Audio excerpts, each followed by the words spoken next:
சமையல். நம்ம இந்த சீசனுக்கு ஏற்ற மாதிரி ஒரு ரெசிபி தாங்க பார்க்க போகிறோம். அது என்னென்னா மேங்கோ பல்ப்பு. மாம்பழம் நிறைய இருக்குது வீட்டிலலாம், அதை சாப்பிடவும் முடியாது. யாருக்காவது கொடுக்கணும், நம்ம வீட்டிலே போட்டு வச்சுக்கிட்டோன்னா எப்போ வேணுமோ அப்போ ஜூஸ் போட்டு குடிச்சிக்கலாம். அதுக்கு தேவையான பொருட்கள் பார்த்துலாமா? இந்த மாதிரி பல்ப் மாதிரி எடுத்து வச்சுக்கோங்க ஜூஸாக. அதுக்கு சர்க்கரை, இதை விட கொஞ்சம் கூட இருந்தாலும் உங்கள் இனிப்புக்கு ஏற்ற மாதிரி போட்டுக்கோங்க. அப்புறம் லெமன், இது தாங்க ப்ரிசர்வேட்டிவ். அதுக்கு வேறு எதுவும் போட போகிறதில்ல. வாங்க அது எப்படி செய்யலான்னு பார்க்கலாம்.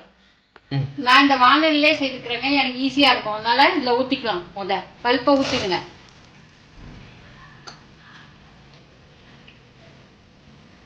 ஊற்றிட்டு அதுலேயே சர்க்கரையை போட்டு கலக்குங்க. இனிப்புக்கு ஏற்ற மாதிரி போட்டுங்க. கொஞ்சம் தூக்கலாக இருந்தால் தான் நம்ம ஜூஸ் போடுறப்ப அது நல்லாயிருக்கும். அதை பார்த்து இது பண்ணிக்கோங்க, அட்ஜஸ்ட் பண்ணிக்கோங்க. போட்டு நல்லா மிக்ஸ் பண்ணிக்கோங்க.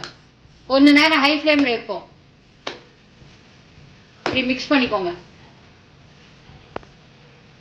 பாருங்க, இந்த மாதிரி கலந்துட்டு சிம்மில் வச்சுருங்க. அது பாட்டு கொதிச்சுட்டே இருக்கும். நல்லா திக்காக வரும்போது லெமன் ஜூஸ் ஊற்றிக்கலாம்.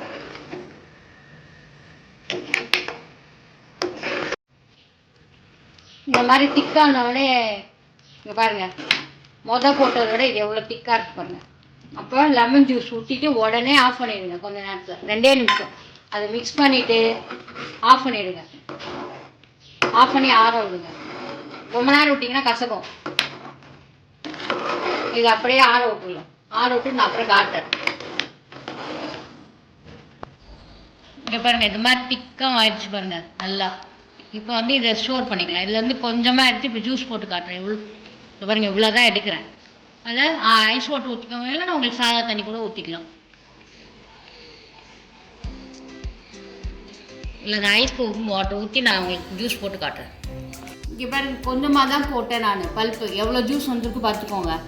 இதை வந்து மாசா மாதிரியும் இருக்கும், ஃப்ரூட்டி மாதிரியும் இருக்கும். நீங்கள் வருஷம் ஃபுல்லாக வச்சு எப்போ வேணாலும் யூஸ் பண்ணிக்கலாம். திடீர்னு கெஸ்ட் வந்தாலும் அவங்களுக்கு சர்வ் பண்ணுறதுக்கும் நல்லாயிருக்கும். இதை பிடிக்கிறவங்க லைக் பண்ணுங்கள், சப்ஸ்கிரைப் பண்ணாதவங்க சப்ஸ்கிரைப் பண்ணுங்கள், ஷேர் பண்ணுங்கள்.